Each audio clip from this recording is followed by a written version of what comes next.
The other good example is Scott Morrison, who is an Australian politician who is the 13th and the current Prime Minister of Australia. He is the leader in handling of COVID-19 and all related issues in Australia. On January 25, 2020, the first case of coronavirus in Australia is confirmed, where a man from Wuhan, who Murphy says traveled on a flight CZ321 from Guangzhou to Melbourne on 19 January.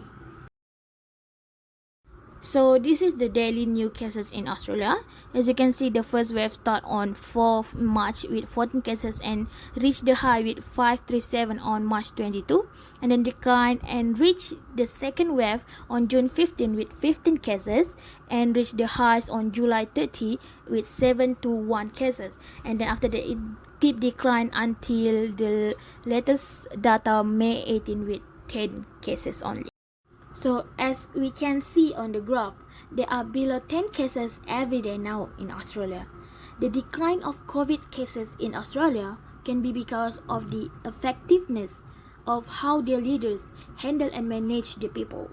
So now let's talk about how Scott Morrison gets valued by the people in handling the COVID-19. First is listening to the expert. In facing the virus, Mr. Morrison sought out expert advice, listened to it, and acted on it despite the cost of the process. This worked. An observer said that he and the chief medical officer, which is Dr. Brendan Murphy, was never far from his side. At every major announcement, it was on his advice that Australia shut its border to China when the World Health Organization was saying the travel bans weren't needed. Second is incredibly pragmatic. This once-in-a-century health and economic crisis was far better suited to Scott Morrison's style of leadership. The rapid pace of developments allowed room for experimentation, which he embraced. Charged with the economic health of the nation, Mr. Morrison funneled away about 10% of GDP into spending. This is the biggest public spend on record. But Scott Morrison was unafraid to make the U-turn.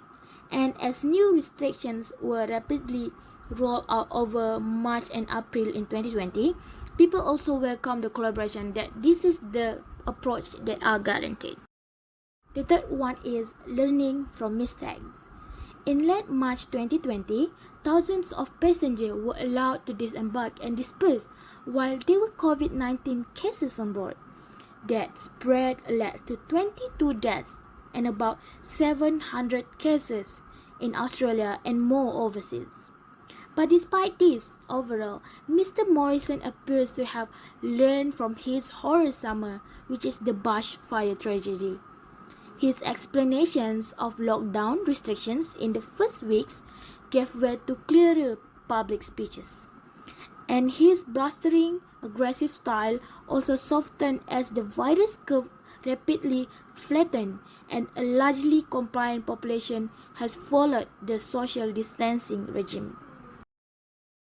In conclusion, Scott Morrison is trying his best to face his crisis leadership stage, and due to his effectiveness in handling COVID-19, he has experienced a rise in approval leaders' ratings around the world, which is likely because Australia has done comparatively better at containing the virus.